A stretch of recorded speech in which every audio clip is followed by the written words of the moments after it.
Seigneur mon Dieu, que ça nous sert, Seigneur mon Dieu, d'un être humain très nutritif pour notre corps, pour notre âme, pour notre pensée. S'il te plaît, permets que nos cœurs soient prêts et que ta semence tombe dans des bonnes terres. Au nom de Jésus. Amen. Amen. Avec nous, notre frère ami, Norzelius. Merci.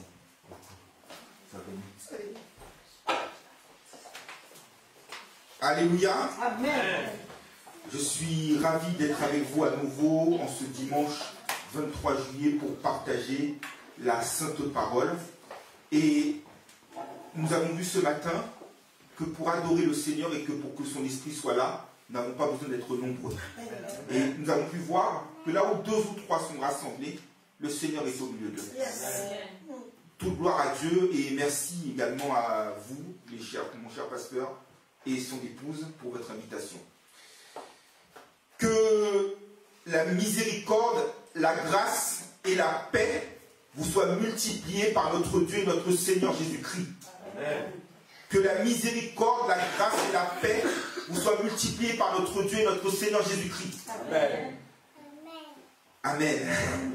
L'été est toujours un temps particulier. C'est un temps de détente. C'est un temps un peu de relâchement. C'est un temps aussi de vacances. Mais c'est aussi un temps où on s'adonne à des activités particulières que nous n'avions pas l'habitude de faire pendant l'année. C'est aussi un temps, une saison, où nos comportements, où notre santé évolue. Et par là même, nous regardons que, alors que l'hiver, nous mangeons beaucoup de choses caloriques, l'été, ce qui nous importe le plus, c'est de boire, de manger léger, et même, comme on nous dit, de manger, bouger, manger 5 fruits et légumes par jour. Manger de bons fruits, prendre des vitamines, c'est ce qui nous importe plus que l'hiver. C'est aussi un temps d'activité particulière où, parfois, nous prenons le temps d'aller dans les vergers, pour nous qui habitons dans les départements éloignés, pour aller faire l'activité de la cueillette, aller cueillir des pommes, aller cueillir des fraises, aller cueillir des poires, ou même parfois lorsque nous avons un jardin. C'est aussi après un temps où nous avons labouré la terre au printemps, nous l'avons arrosé, le temps où nous voulons récolter et faire de ces fruits des recettes particulières, des gâteaux, ou même parfois de délicieuses tartes. On parle de fruits, et je dirais de récolte, c'est aussi un bilan. Le moment où le mois de juillet arrive, c'est aussi le moment des examens où l'on veut savoir si l'on est admis ou pas. Si on a pu récolter le fruit de notre travail, le fruit de notre dur labeur. Et souvent, soit on récolte notre admission qui est un bon fruit, ou bien on récolte le fait que l'on est recalé, et donc on est obligé de labourer à nouveau pour que la prochaine fois nous puissions récolter à bon escient. Sur le plan spirituel, le fruit aussi c'est le caractère du bilan.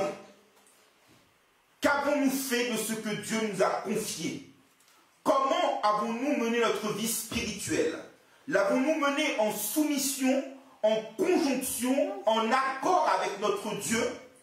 Ou l'avons-nous menée en solo, de façon superficielle?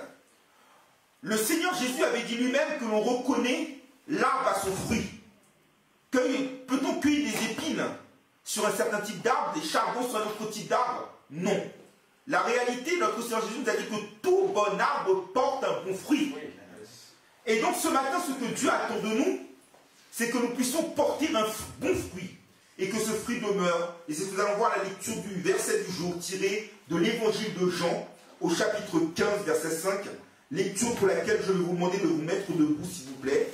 Et que nous allons lire ensemble à la gloire de notre Dieu.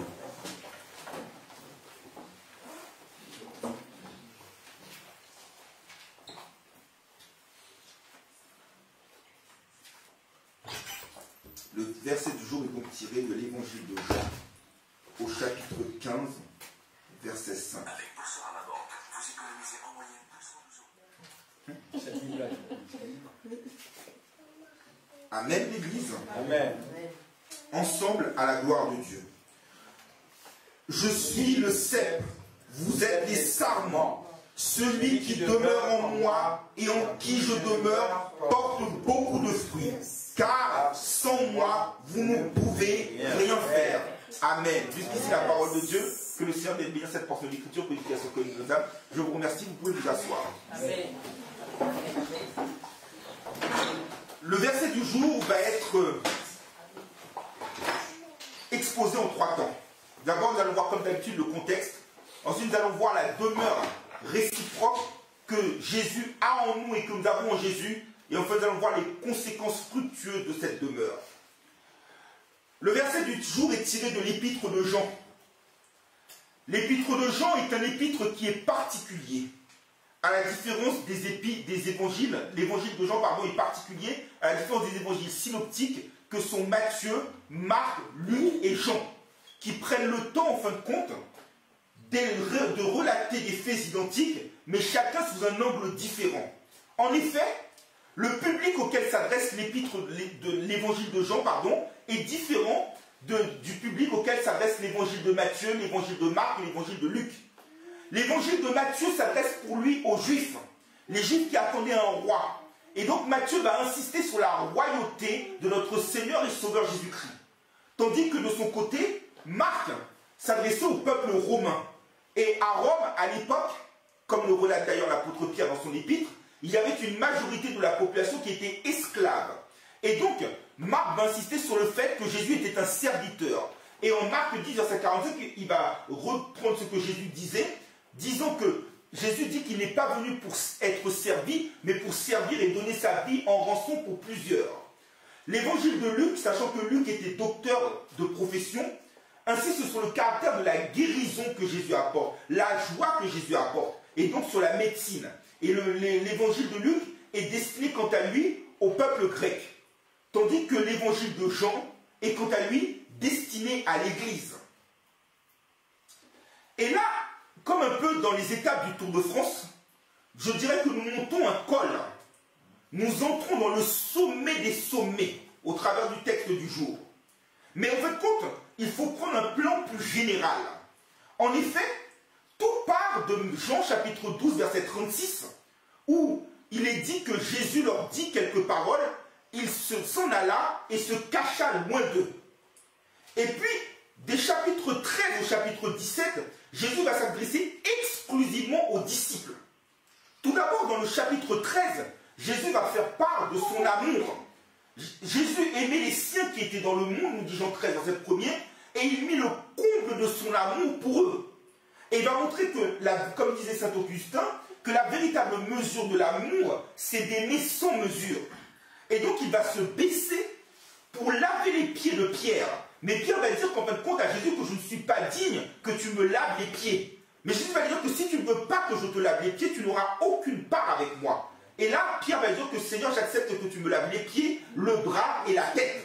Et ça montre que le véritable amour, c'est qu'il ne faut pas hésiter à s'abaisser si notre Seigneur Jésus n'a pas hésité à le faire. Et Jésus va révéler en Jean chapitre 13, verset 27, celui qui va le trahir, celui qui va le livrer, en l'occurrence Judas. Judas, en fin de compte, est dans une situation qui démontre que Jésus ne demeurait pas en lui et que lui ne demeurait pas en Jésus. Et en Jean chapitre 13, verset 31, Judas va s'éloigner et partir, puisqu'il est pris par Satan. Et là, Jésus va s'adresser aux 11 disciples. Et il va leur dire en Jean 13, verset 34 et 35, « Je vous donne un commandement nouveau. Aimez-vous les uns les autres comme je vous ai aimés. À ceci, le monde reconnaîtra que vous êtes mes disciples. » C'est la nouveauté. Et comme je l'ai prêché dimanche dernier dans une autre assemblée, pour pouvoir rentrer dans la nouveauté de Christ, il faut être soi-même une nouvelle créature. Jésus ne va pas verser son vin nouveau dans de vieilles outres. Tu as besoin de t'adapter, tu as besoin d'une transformation, tu as besoin d'une régénération, tu as besoin d'une reconversion, tu as besoin d'une mise à jour. Cette mise à jour seule te permet de pouvoir accomplir le commandement nouveau. Puis dans Jean chapitre 14, Jésus va en fin de compte parler des choses spirituelles, des choses célestes. Comme un peu dans l'épître aux Éphésiens, où l'apôtre Paul va principalement parler des choses d'en haut. Paul va nous dire en Éphésiens 1er verset 3, « Béni soit Dieu le Père de notre Seigneur Jésus-Christ, qui nous a comblés de toutes sortes de bénédictions spirituelles dans les lieux célestes en Jésus-Christ. » Et en Éphésiens chapitre 2, il nous est même dit que le Seigneur Jésus nous fait asseoir ensemble dans les lieux célestes en Jésus-Christ. Et bien dans Jean 14, Jésus, c'est ce qu'il leur dit, Jean 14, verset 1er et 2, que votre cœur ne se trouble point, croyez en Dieu, croyez en moi, il y a plusieurs demeures dans la maison de mon Père, si ce n'allait pas, je vous aurais dit, je vous ai préparé une place, afin que là où je suis, vous y soyez aussi, dans les lieux célestes en Jésus-Christ. Jésus va annoncer son départ, et il va annoncer qu'après son départ, va venir un autre consolateur, qui est l'Esprit Saint. Et Jésus va encore une fois leur encourager à demeurer dans sa paix. Et le véritable tournant, c'est en Jean, chapitre 14, verset 31, ou du moins, la dernière partie de ce verset. En effet, Jésus va parler aux disciples, et il va leur dire, levez-vous, et partons d'ici. Et c'est très important. Pourquoi? Parce que la vérité, c'est que comme je l'avais prêché ici même en avril 2021, tout est une question de positionnement. Quand tu es dans le Seigneur, quand son esprit habite en toi, quand il demeure en toi et que tu demeures en lui, Acte 17, verset 28 nous dit que nous avons en lui la vie, le mouvement et l'être, et nous sommes de sa race. Le chrétien en qui Christ demeure et qui demeure en Christ ne peut pas être un chrétien plâtré, ne peut pas être un chrétien amidonné, ne peut pas être un chrétien immobile. Je m'explique. Il y a un moment où on ne peut plus être dans le protocole. Comme Abraham, lorsque Dieu, je l'avais prêché ici en avril 2021, a parlé à Abraham, il lui a dit en Genèse 12, versets 1 et 2, de se lever, de partir, de quitter sa patrie, de quitter sa terre, de quitter son père. Il y a des moments où lorsque Dieu t'envoie, il faut que tu sortes de ton train-train quotidien. Tu ne peux pas te contenter de dire que j'ai mon train de vie, j'ai ma façon de vivre, je ne veux pas bouger, je ne veux pas déroger. Dieu aime les dérogations, parce que parfois, nous nous plaignons de dire que nous n'avançons pas dans nos vies, nous ne recevons pas de bénédiction, mais nous sommes les artisans de notre bénédiction. Quand le Seigneur t'envoie quelque part, quand le Seigneur te demande de partir, quand le Seigneur te demande de te lever, arrête de poser des questions, exécute. Amen. Dieu sait comment opérer et orchestrer. Quand il veut t'amener plus loin, il va te demander de te lever, de te bouger, de partir. Mais il y a des moments où il va te dire, comme le jour de la Pentecôte, lorsqu'il y avait l'effusion du Saint-Esprit, il va dire aux apôtres de rester là à Jérusalem, d'attendre pendant une dizaine de jours le temps que le Saint-Esprit arrive. C'est d'exécuter. Et pourquoi je parle de destinée? Au moment où Jésus parle aux disciples, il leur dit, levons-nous, partons d'ici. Il leur parle en qualité de disciples. Mais il va aller plus loin avec eux, il va rentrer dans les profondeurs. Et Jean 15, verset 12 et 13 nous dit qu'il n'y a pas de plus grand amour que de donner sa vie pour ses amis. Jésus dit que désormais je ne vous appelle plus serviteur, mais je vous appelle ami. Ça veut dire que tout ce que le Père lui a révélé, il nous l'a dit. Ami dit intimité, ami dit confidence. Et comme on le voit dans le psaume 25, l'amitié de l'Éternel est pour ceux qui le craignent. Mais pour que tu passes au stade d'ami, tu dois faire le mouvement, tu dois faire le pas, tu dois exécuter, tu ne dois pas être un chrétien plâtré, immobile, rigide. Mais au contraire, être souple, être en mouvement, être en activité. Et c'est comme dans ton travail, tu ne peux pas rester tout le temps au statut de stagiaire. Il y a un moment où tu deviens stagiaire, il y a un moment où tu deviens collaborateur, il y a un moment où tu deviens cadre. Dans le Seigneur, c'est pareil. Il nous prend comme des bébés au départ, des nouveaux-nés, nouvelles naissances. Et après, il nous fait rentrer dans le stade de disciple. Mais maintenant, Dieu veut monter dans un stade supérieur avec toi, celui d'ami. Mais si toi, tu ne veux pas bouger, si toi, tu ne veux pas te lever, si toi, tu ne veux pas partir d'ici, tu vas rester dans le stade de la foule. Parce que vous remarquerez comment l'intimité est grande. Jésus, lorsqu'il va parler du commandement nouveau en Jean chapitre 13, verset 31, il va parler aux disciples. Souviens-toi, pasteur, la parabole du semeur en Matthieu chapitre 13. Jésus dit que je parle à la foule en parabole, mais à vous, je peux vous révéler clairement les mystères du royaume. La question, c'est qu'on doit passer maintenant à un autre stade, une autre saison spirituelle, un autre grade, un autre statut, une autre dimension. Et là, Jésus va aller plus loin avec les disciples. Il va marcher avec eux. Il va quitter la chambre haute. Et nous sommes le jeudi qui précède le vendredi saint. La veille, il va mourir. Et donc Jésus va quitter la chambre haute. Et il va se déplacer avec les disciples. Et il va voir une vigne. Et nous savons tous que le ministère de Jésus se résume en 3 verbes. Matthieu 4, verset 23 nous dit à tes soeurs, ma soeur, que ce qu'il a à faire, ce que Jésus est venu pour faire, c'est enseigner, prêcher et guérir. Et comment Jésus enseigne? Beaucoup de nos jours de prédicateurs se transforment en professeurs de théologie. C'est-à-dire qu'ils nous sortent des termes techniques, le grec, l'hébreu, le latin, où le peuple se noie. C'est pas ça l'évangile. L'évangile, c'est de prêcher un message simple, un message accessible, un message compréhensible, un message impactant. Et quand Jésus prêche en se basant sur des paraboles. Qu'est-ce qu'une parabole? Une parabole, c'est une illustration qui est tirée des réalités de la vie quotidienne afin d'enseigner des vérités spirituelles profondes.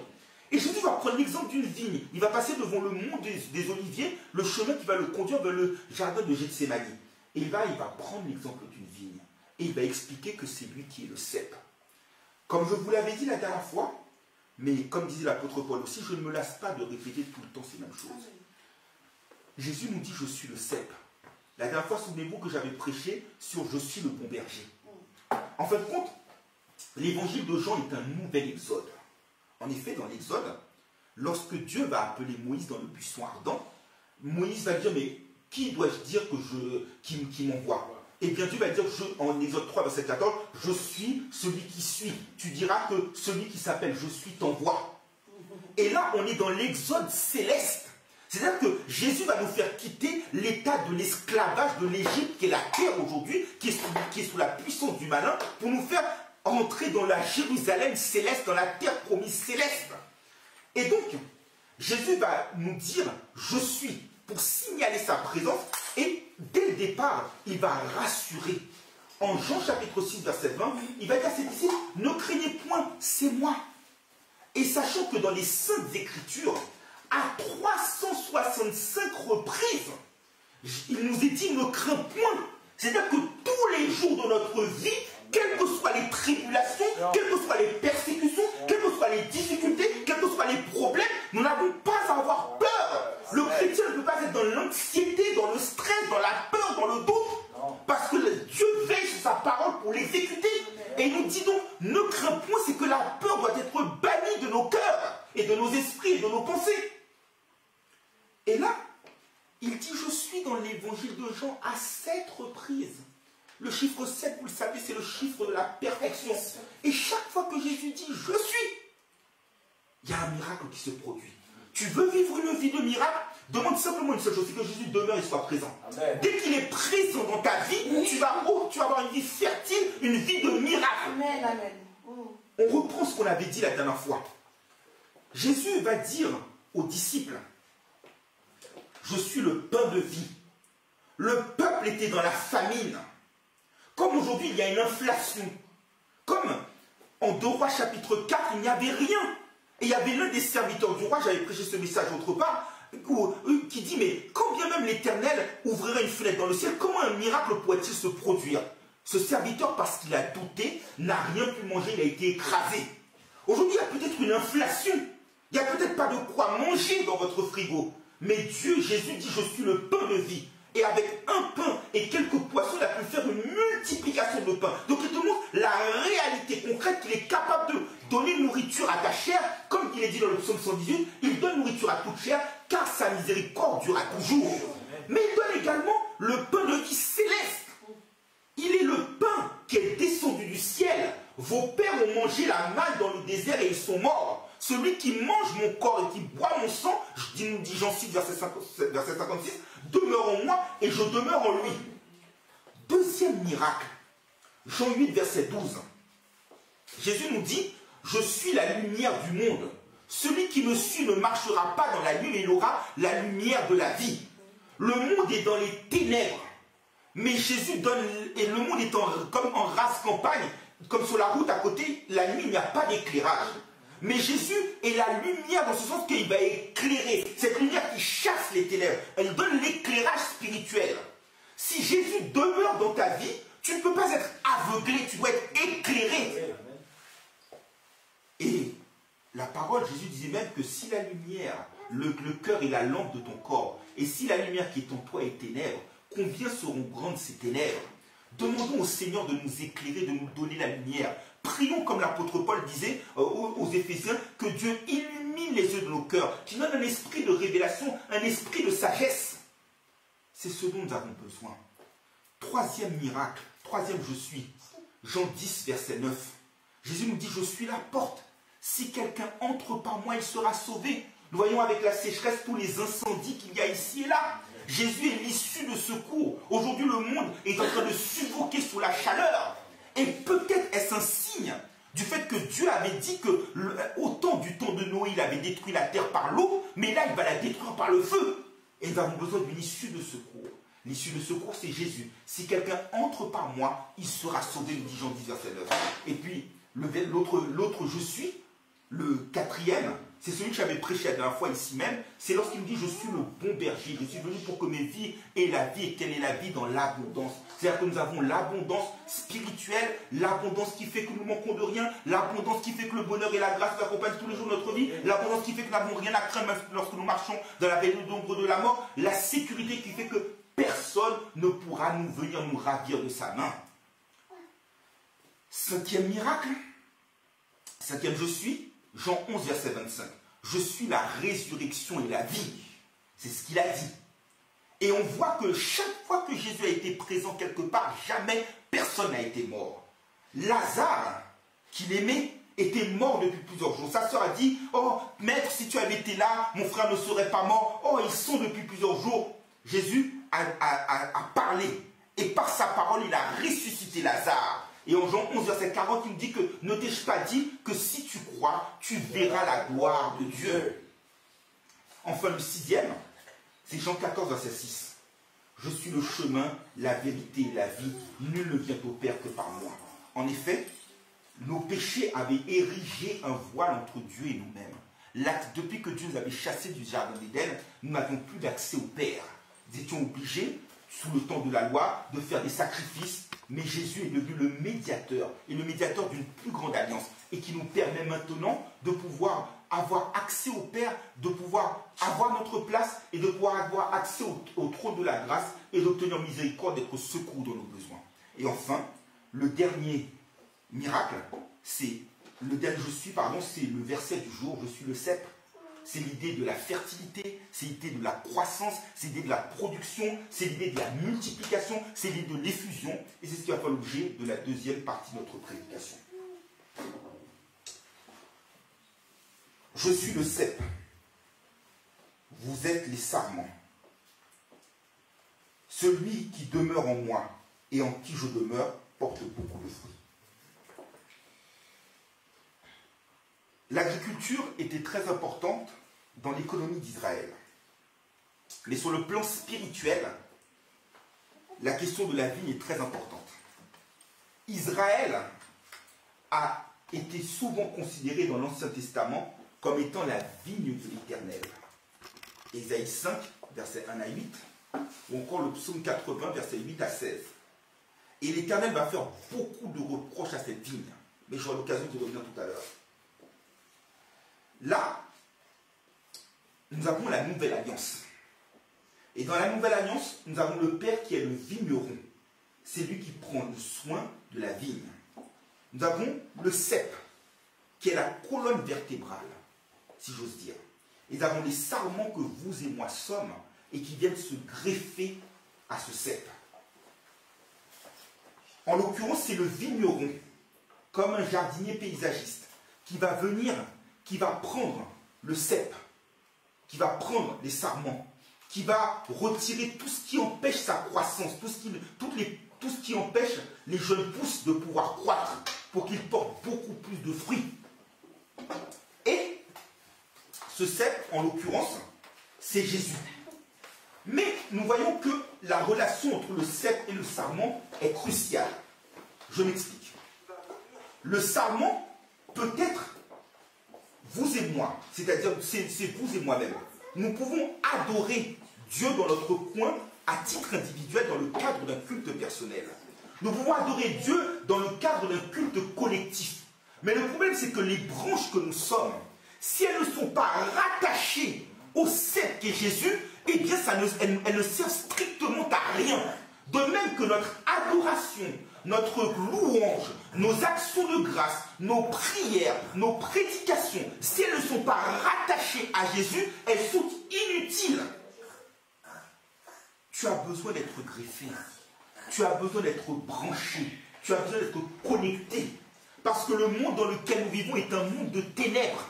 Et Jésus est en fin de compte comme un groupe électrogène. Quand il y a des coupures de courant, tu as besoin d'un groupe électrogène. Et si tu n'es pas raccordé au groupe électrogène, tu ne peux pas avoir de lumière. Aujourd'hui, les hommes cherchent à faire beaucoup de choses au nom de Dieu, au nom de Jésus, mais sans l'aide de Jésus. Et pourtant, nous voyons qu'effectivement, séparés de lui, nous ne pouvons strictement rien faire. Prenez l'exemple de l'église de Laodicée. Le psaume, le Apocalypse 3, verset 14 à 21. Dans cette église, Jésus se décrit comme l'Amen, le témoin fidèle, le principe de la création de Dieu. Comme là, il nous dit qu'il est le vrai cep. Ce n'est pas se rattacher à des faux ceps. C'est se rattacher à celui qui a dit quelques versets auparavant, je suis le chemin, la vérité et la vie. Tu vas te rattacher au vrai cep, être connecté, être branché. Parce que sinon tu seras déraciné, sinon tu ne serviras à rien, sinon tu seras inutile, sinon tu seras bon à être coupé et à être jeté au feu. Ce que Dieu attend de nous, c'est que nous nous placions sous la dépendance du Christ Jésus. Et rien que de lui. Et comme le disait notre sœur tout à l'heure, elle pensait qu'elle était fatiguée, mais elle nous dit que quand elle se sent faible, c'est alors qu'elle est forte, parce qu'elle est rattachée au véritable cep. C'est ce que Jésus attend de nous, être connecté à lui. Et d'ailleurs, en 1 Corinthiens 1, verset 9, il nous le dit très clairement, il nous a dit que Dieu est fidèle, lui qui nous a appelés à la communion de son Fils, notre Seigneur Jésus-Christ. Êtes-vous branché ce matin? Et être branché, ce n'est pas une question de relation superficielle, ce n'est pas une question de venir à l'église, ce n'est pas une question d'être membre d'une assemblée, ce n'est pas une question de participer aux réunions, c'est rentrer dans l'intimité du Seigneur, ne faire qu'un avec lui. Dieu ne nous donne pas ce matin d'être en union avec lui, parce que l'union, ça veut dire qu'il y a des différences entre lui-même et nous-mêmes. Mais il nous demande d'être en unité, c'est-à-dire que lui et nous fassons un indissociable. Comme il le dit en Jean 10, verset 30, je suis dans le Père et le Père est en moi, le Père et moi ne sommes qu'un. Là, ce qu'il demande, c'est que nous soyons qu'un, c'est qu'il demeure en nous et que nous demeurions en lui. C'est ce qu'il demande, c'est ce qu'il veut. Il veut habiter dans nos cœurs, il veut habiter dans nos esprits, il veut habiter dans nos pensées. Jésus cherche une adresse. On parle aujourd'hui de crise du logement. On a parfois des gens qui cherchent des logements pour pouvoir habiter, pour pouvoir héberger leur famille, mais qui ont beaucoup de mal à trouver un logement parce que dans les parcs publics de logement, c'est très compliqué. On peut faire des demandes pendant des années, on n'arrive pas à les trouver. Et dans le privé, lorsqu'on va voir ceux qui ont la possibilité de louer des biens, eh bien, ils vous demandent parfois des garanties exorbitantes. Plusieurs mois à titre de dépôt de garantie, ils vous demandent d'avoir un garant suffisamment solvable, et c'est très compliqué. Mais là, Jésus te demande de demeurer dans ta vie, de demeurer en toi. Ça veut dire quoi? Ça veut dire qu'il veut faire son habitation. Et son habitation, nous dit, celui en qui je demeure. Et là encore, je le répète, pas de relation superficielle. Ce n'est pas de la théorie. On peut parler de relations à distance, de communication à distance, comme aujourd'hui nous le sommes avec nos frères qui nous regardent sur les réseaux sociaux, sur YouTube ou encore sur Facebook. Mais pour ceux qui sont dans le Christ Jésus, il n'y a pas de relation à distance, il n'y a pas de relation virtuelle. En effet, ceux dans lesquels Christ ne demeure pas sont ceux qui sont habités par Satan le diable. Regardez Judas. Judas s'est éloigné de Jésus parce que Jésus ne demeurait pas en lui et lui ne demeurait pas en Jésus. Prenons encore l'exemple de Jean 6, versets 60 à 68, où lorsque Jésus a fini d'enseigner sur le pain et de vie, sur le sang, sur le fait qu'il fallait manger son pain, son corps, et boire son sang, eh bien les pharisiens l'ont pris au pied de la lettre. et l'ayant pris au pied de la lettre, ils ont dit, cette parole est trop dure, qui peut l'entendre? Et donc ils se sont éloignés de Jésus. Seuls les disciples sont restés, et notamment Pierre, et en Jean 6, verset 68, ils ont dit, mais à qui irions-nous? Tu as les paroles de la vie éternelle. Est-ce que tu as des racines pour que la parole demeure en toi, pour que Christ habite en toi? Lorsque Christ habite en toi, ses commandements ne sont pas pénibles, ne sont pas contraignants, ne sont pas exorbitants. Et il y a plusieurs manières au travers desquelles Christ demeure en toi. Il y a des signes qui sont intangibles. Tout d'abord, il faut que sa parole, lorsqu'il te parle de demeurer, il faut aussi bien entendre que Christ ne veut pas une visite. Christ ne veut pas que passer. Beaucoup de chrétiens, en fin de compte, ont des rendez-vous, un passe-temps régulier avec Jésus. Je viens le voir uniquement, il vient me visiter, je viens le voir le dimanche, je reçois la parole le dimanche, et puis terminé, et puis dimanche prochain, je reviens. Mais Christ n'habite pas dans leur cœur, Christ n'habite pas dans leur vie. C'est une visite. Christ est abstrait. Lorsque quelqu'un habite avec toi, il y a une notion de partage, il y a une notion d'imbrication, nos destins sont liés. Il y a une solidarité qui s'installe. Mais parfois, nous sommes dans le temple de Dieu, mais en réalité, nous ne sommes pas solidaires avec Christ. Nous ne formons pas d'unité avec Christ. Christ est abstrait.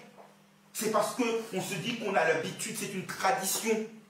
J'ai l'habitude de venir à telle assemblée, j'ai l'habitude de rencontrer tel frère, j'ai l'habitude d'être dans telle ambiance. Mais Christ ne demeure pas en nous parce que la relation est superficielle. Comment Christ demeure en nous? Plusieurs signes. Tout d'abord, il y a la parole. Colossiens 3, verset 16 nous dit que la parole du Christ habite parmi vous dans toute sa richesse. Entretenez-vous par des psaumes, par des hymnes, par des cantiques spirituels sous l'inspiration de la grâce. Autrement dit, quand Christ demeure en toi, tu n'es pas radin avec la parole, en ce sens qu'on ne limite pas la portion congrue, la parole. Au contraire, on a faim, on a soif de la parole. Et on ne se contente pas de l'écouter. Et quand il, là encore, il ne parle pas de visiter. Quand elle habite, c'est que tu l'écoutes. Elle entre en ton cœur et tu l'appliques dans ta vie. Tu n'es pas un auditeur oublieux. Tu n'es pas comme celui qui, en fin de compte, dans la parabole du semeur, reçoit la parole avec joie, mais il a peu de racines, ce qui fait que dès qu'il y a une épreuve ou une tentation, il oublie la parole. Elle doit habiter parmi nous. L'autre signe qui fait que Christ demeure en toi, c'est le fait que tu as crucifié ta chair. C'est-à-dire que les plaisirs du monde n'ont plus de prise sur toi. C'est comme dans une ruche, d'abeille, il ne peut pas avoir de reine. Tu ne peux pas avoir 2 maîtres en ton cœur. Lorsque Christ habite en toi, Christ est dans l'exclusivité. Il n'est pas dans la bigamie. Il n'est pas dans le partage. Il peut y avoir sur le téléphone des partages de connexion, mais il ne peut pas avoir de partage de communion. Paul le dit très clairement, en Galates 2, verset 20, donnant son témoignage, il dit « J'ai été crucifié avec Christ. Et désormais, si je vis, ce n'est plus moi qui vis, mais Christ qui vit en moi. Et ma vie dans la chair, je la vis dans la foi dans le Fils de Dieu qui m'a aimé et s'est livré lui-même pour moi. » Il ne fait plus la volonté des païens. Il vit dans la foi. Il a crucifié sa chair. Christ habite en lui. L'autre paramètre qui démontre que Jésus habite en toi, c'est lorsque tu communies avec lui, notamment au travers de la Sainte Seine. Et je parle de celui qui le prend avec sérieux, qui discerne le corps et le sang de Jésus. Pas celui qui le prend avec légèreté et tradition et qui boit et mange contre lui-même un jugement. Jean 6, verset 56, que je citais tout à l'heure, nous dit clairement que celui qui mange mon corps et qui boit mon sang demeure en moi et je demeure en lui et je le ressusciterai au dernier jour. C'est là que Christ fait sa demeure. Et pour ça, tu dois auparavant avoir pris l'engagement de l'accepter comme Seigneur et Sauveur personnel et d'être baptisé. Sinon, tu n'as pas de part avec lui. est-ce que Christ habite réellement dans ta vie? Lorsque Christ habite dans ta vie, ton corps, comme on dit, on chante des chants, mais nous devons les appliquer. Nous disons souvent, Jésus à toi, j'appartiens pour jamais, viens dans mon âme habiter désormais. Ou nous chantons encore, nous disons, mon corps, mon âme, mon corps, mon cœur, mon âme ne m'appartiennent plus. C'est-à-dire que quand Christ habite en toi, ton corps devient le temple du Saint-Esprit. Vous ne vous appartenez point à vous-même. 1 Corinthiens 3, verset 16, ou encore 1 Corinthiens 6, verset 18 et 19. On ne peut pas faire n'importe quoi avec son corps. Parfois, on se dit chrétien, mais on fait toutes sortes de choses avec son corps. On méprise le corps, on tatoue le corps, on fait plein de marquages sur le corps. Non, quelqu'un en qui Christ demeure, son corps est sacré, son corps est le temple. Ce n'est plus les temples faits de main d'homme, ils sont nos corps qui sont des temples. Et nous l'offrons comme un culte raisonnable. Nos corps deviennent esclaves pour la justice et non esclaves pour le péché. Lorsque nous remplissons tous ces paramètres, lorsque nous gardons ces commandements, eh bien, ça veut dire que Christ demeure en nous. Mais je disais tout à l'heure que Christ demeure en nous, mais nous aussi, nous devons demeurer en lui. Ça veut dire quoi? Ça veut dire que lorsque Christ, tu prétends que tu habites en Christ, en réalité, c'est comme lorsque, par exemple, tu veux contracter un crédit. On va te demander de produire plusieurs justificatifs. Titre de propriété, ou quittance de loyer, avis d'imposition, facture EDF, facture d'eau, qui démontrent bien que tu habites précisément à l'endroit que tu revendiques être ton domicile. Dans le même ordre d'idée, si nous disons que nous demeurons en Christ, devons produire des justificatifs de domicile. Et à ce titre, la parole est claire en 1 Jean 2, verset 6. Il nous dit que si quelqu'un dit qu'il demeure en lui, il doit marcher comme lui-même avait marché.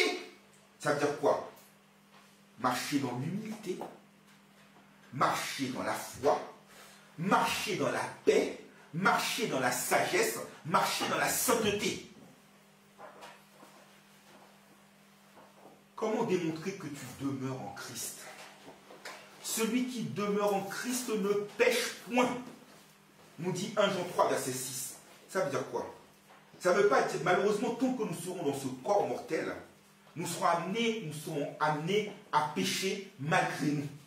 Mais ça veut dire que quand tu prends l'engagement devant Dieu de confesser tel ou tel péché, c'est que tu refuses d'y retourner. Tu ne peux pas être, pardonnez-moi l'illustration, comme les animaux dans les fermes. Quand tu les nettoies, quand tu les rends propres, eh bien, tu vois que l'animal arrive et qu'il replonge dans la boue du péché. C'est pas ce que Dieu attend de toi. Quand tu demeures en Christ, tu en as fini avec le péché, tu ne pêches point. 1 Jean 3, verset 24 nous dit également que celui dans lequel Christ demeure, eh bien, il garde ses commandements. Que faisons-nous des commandements que Dieu nous donne? Et les commandements sont simples.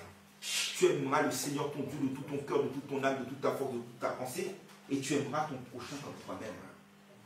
Si Christ demeure en toi, tu gardes ses commandements. Ces commandements ne sont point pénibles.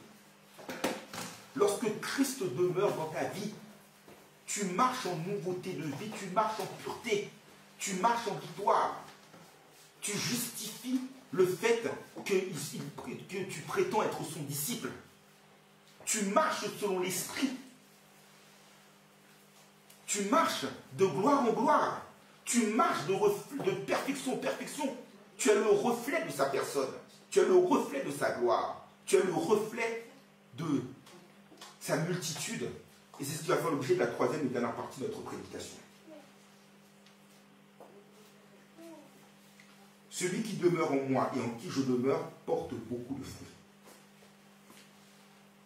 Au moment du bilan, Dieu a besoin de te poser une question. Quel type de sarment es-tu? Es-tu un sarment qui produit du fruit ou un sarment qui ne produit pas de fruit? Le sarment qui ne produit pas de fruit comme je le disais tout à l'heure, est coupé, il est jeté au feu.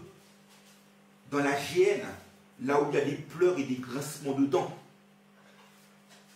Et même, parlons tout à l'heure de la vigne qu'était Israël, en Ésaïe chapitre 5, verset 1 à 8, ou encore dans le psaume 80, verset 8 à 16.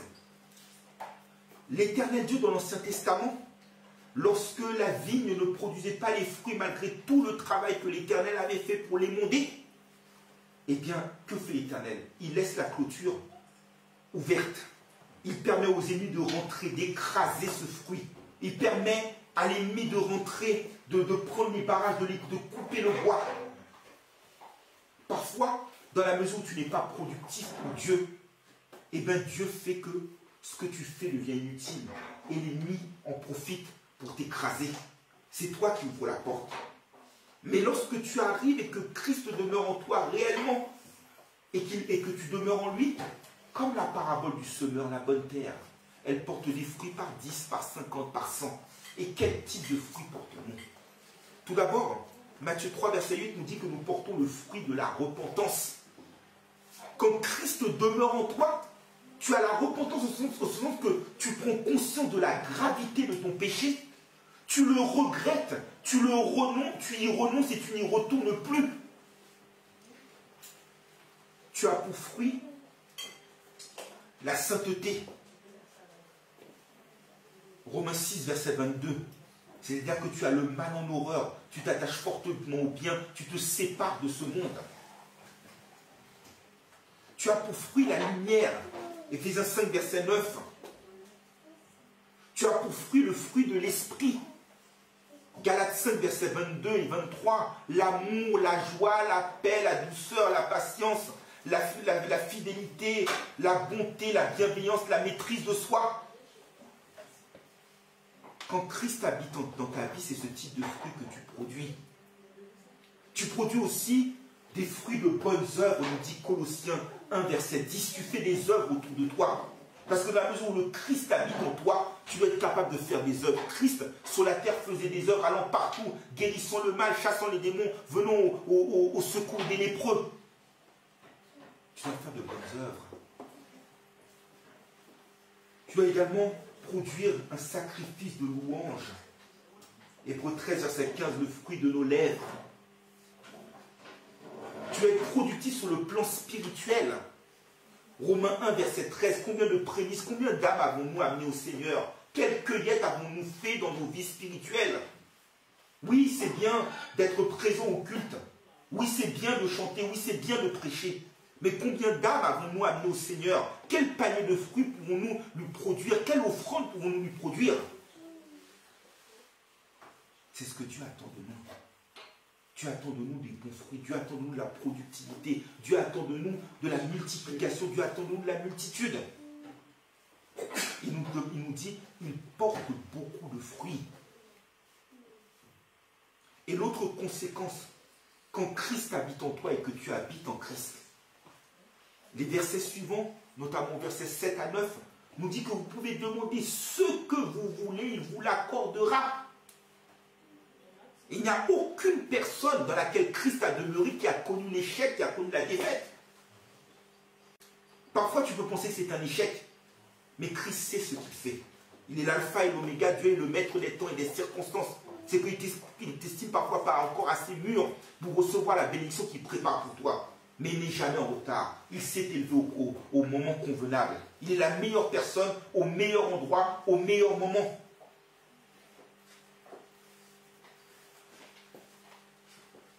C'est ce qu'il te dit. Tu peux demander ce que tu veux et il te l'accordera.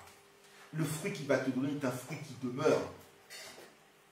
Lorsque Christ est en toi, quel mal, comme disait le psaume 27, peuvent me faire les hommes? En effet, 1 Jean 4, verset 4 nous dit que plus fort est celui qui est en nous que celui qui est dans le monde. Quand Christ est en nous, nous dit Colossiens 1, verset 27, c'est l'espérance de la gloire. Tu rayonnes glorieux, tu rayonnes victorieux, tu rayonnes triomphant. Et comment quelqu'un arrive à être fructueux, productif?